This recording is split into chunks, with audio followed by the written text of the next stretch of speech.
All right. What are we going to talk about, guys?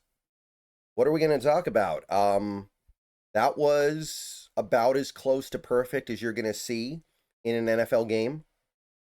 I know that sometimes you're going to see a more lopsided final score, but that was complete dominance on the road against a team that theoretically was desperate. And I know they're not a good team. Washington is bad this year, but that is a desperate team, and you should have been getting their best shot. Now, I don't know if you did. Hard to say that was anybody's best shot, but regardless, you beat them down so bad that it was over at halftime. And the worst thing that happened tonight, like I'm not kidding, other than of course maybe a couple injuries, the worst thing that happened tonight was that Washington ran the ball in garbage time and brought down your rushing defense stats. Back in 60 seconds so we can talk about this more. All right, guys, let's take a minute so I can tell you about Sleeper, a one-stop shop for all your sports needs. You can celebrate and chat on sports games in real time with other users. You can get the fastest scores, blazing fast sports news and sports alerts right at your fingertips. And of course, you can use Sleeper to play in fantasy leagues and win real money on picks contests. This is the way sports were meant to be enjoyed together. So download Sleeper today. Use promo code SBN to get up to a $100 match on your first deposit. And you can pair that with another promo they have right now where you can get a $20 entry free with no deposit required. So get both of those things going. Terms and conditions apply. See Sleeper's terms of use for details. Currently operational in over 25 states and growing. So check out Sleeper today. Get to it and go have some fun with sports this year. Welcome back. Yeah, guys, like literally the worst thing that happened outside of a couple of injuries was that Washington ran for over a buck 50 because they ran the ball a bunch in garbage time and they messed up the stats.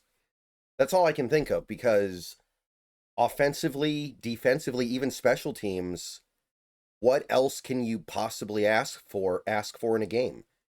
And unlike the Saints game earlier this year, where you saw some similar dominance, I suppose, this game was against, at the very least, a serious team. Maybe not a good team, but a team that feels like they are actually in the NFL and are capable of playing with NFL teams.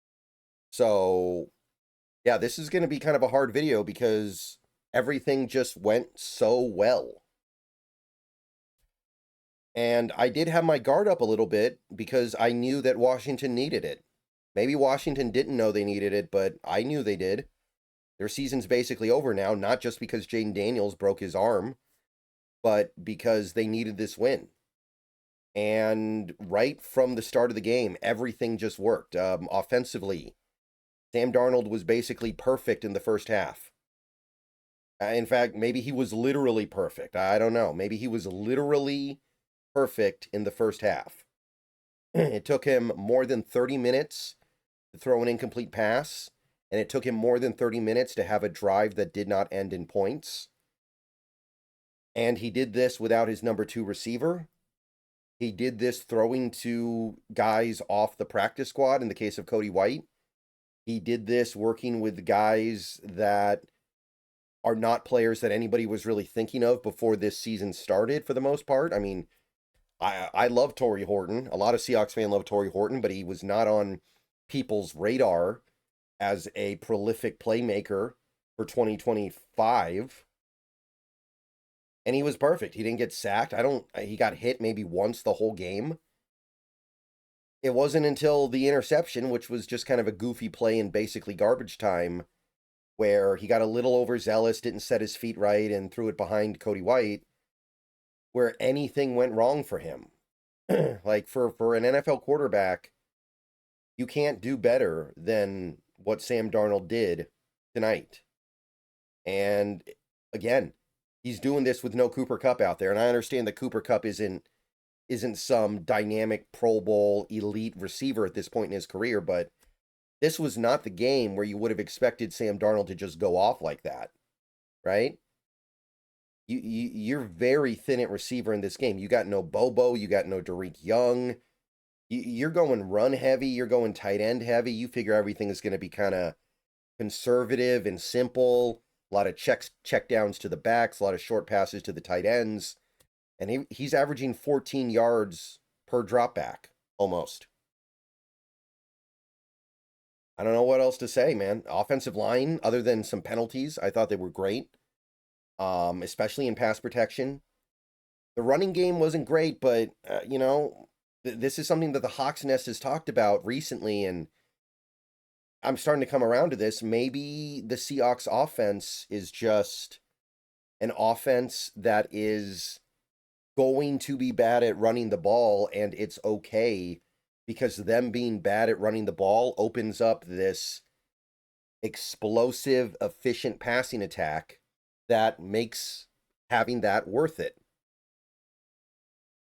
So maybe we are just living in this weird world where we run the ball for about 3.5 yards a carry if we're lucky, and that's okay. And it's not anything to be concerned about. I don't know. I can't believe I'm saying that. I thought for sure a Kubiak offense needed an effective rushing attack. But no. So far, they have done incredible work with one of the least efficient rushing attacks in football. Every now and then, Walker can bust off a longer run. Every now and then, he kind of breaks into the second and third level. Charbonnet, every now and then, he breaks into the second and third level, and then he builds up his momentum, and that's enough. We don't need a team that grinds out 5 yards every carry. So I'm starting to come around to that. That's not to say that I don't want to get better if we can, but this formula, how many weeks in a row is it going to work before we just conclude that it's repeatable, it's sustainable?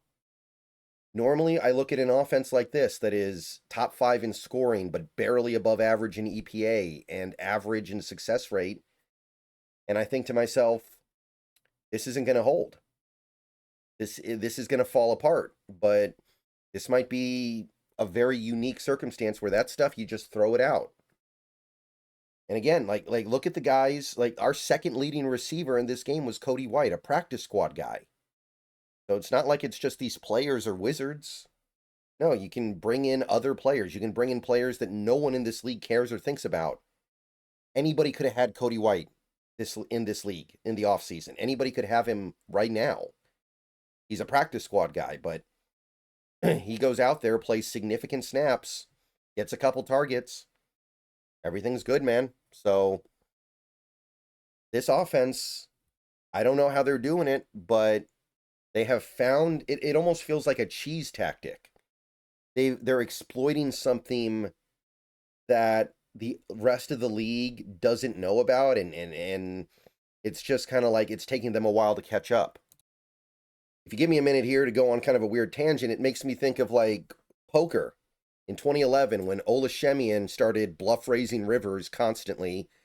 Nobody bluff raised Rivers at the time, so everybody believed him, and he had the greatest tournament year of all time at that point.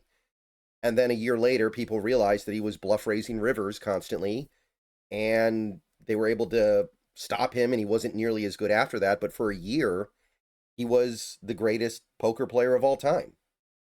So that's kind of what it feels like here, because this is so unconventional, and yet nobody's willing to stop it right now. So yeah, offense, clean, defense. Look, again, the worst thing that happened was that they messed up our run defense stats, because they kept running the ball in garbage time because they wanted this game to be over with. And remember, this game took place in Washington on their crappy field. Their famously garbage field. So you kind of want that game to get over with once it gets out of hand. So I don't blame them for doing it, but they just kept kind of pounding the rock even when the game was over. Or when they were behind by so much, they should have just been airing it out like crazy. They didn't do that. But I mean, their passing game, inefficient, right? They made a couple nice plays. Zach Ertz made a couple plays down the field. Debo had a couple catches, but ultimately, by the time they got anything going, it felt like the game was already over. They scored a touchdown at the end of the second quarter when it was 28-0, and it's like, okay, of course you're gonna get something going at some point. And then they had a garbage time touchdown at the very end there, but we got tons of pressure on Jaden Daniels. Most pressure he's ever had in his career, apparently. We tackled well, we covered well. And it's not totally fair because Washington, not only are they down Terry McLaurin, but they lost Luke McCaffrey on the first play of the game. So they're way behind the eight ball. Their number one receiver is Deebo Samuel, and their number two is like Jalen Lane. And then they got Traylon Burks off the practice squad. So they don't have a lot going on there. I understand that, but it is what it is. We can only play against who the other team lines up against us. So, hey, I thought that Washington was going to overcome all obstacles. I thought they were going to overcome injuries. I thought they were going to overcome personnel problems and put up a good fight because they needed it so bad. And it didn't happen. So this defense, man, they're taking away almost everything. It is so hard to get anything going against this defense right now. Even the big plays they bust, they're not like, we're not giving up like busted 60-yard touchdown coverages, right? When we give up a play, sometimes we give up like a 20-yard play or a 19-yard play or a 22-yard play, but they're constantly putting themselves in a position where they can make up for that busted play on the next play rather than just 60-yard touchdown, 65-yard touchdowns. So the big plays they give up are not even really that big. It's about the worst you can say seriously would be we're coming out of this with some injuries. And for the record, I can't speak officially about what's going on with Ernest Jones, but it seems like it's not a big deal. So hopefully tomorrow or the next day or the day after, I'm not having to come out here and say, oh, I was wrong. It is a big deal. He's going to miss the next 2 months. But it doesn't seem like it's a massive injury. So I think we're okay there. Now, the Job thing, we know it's a concussion. So that's probably going to be a little bit of a problem. He's probably going to miss a game, maybe two. And I guess that's okay. We got a bunch of players back in the secondary now, so we're more able to survive. Not having a Josh Job, having Witherspoon back, Woolen's playing better. I don't think it's the end of the world the way it might have been a couple weeks ago. But generally speaking, and not all concussions are the same, generally speaking, concussions do not like keep you out for a long period of time. Usually the protocol gets cleared over the course of a couple of weeks. I can't really think of anything else to say, guys. Like, I love the way McDonald's calling this defense. You're not seeing an abundance of blitzing, but you are seeing some blitzing, and it's working. Witherspoon was able to effectively blitz in this game. Eamon Worry had an effective blitz in this game. It was a blitz that got Ty Okada, and there's another guy, right? Ty Okada. He's a guy that you're a little worried about right now because you know he's a backup and you know that he's looked bad in the past, but made one of the great plays of the year for this defense. Incredible play on the sideline there. Very few safeties in the league even have a chance to make a play like that.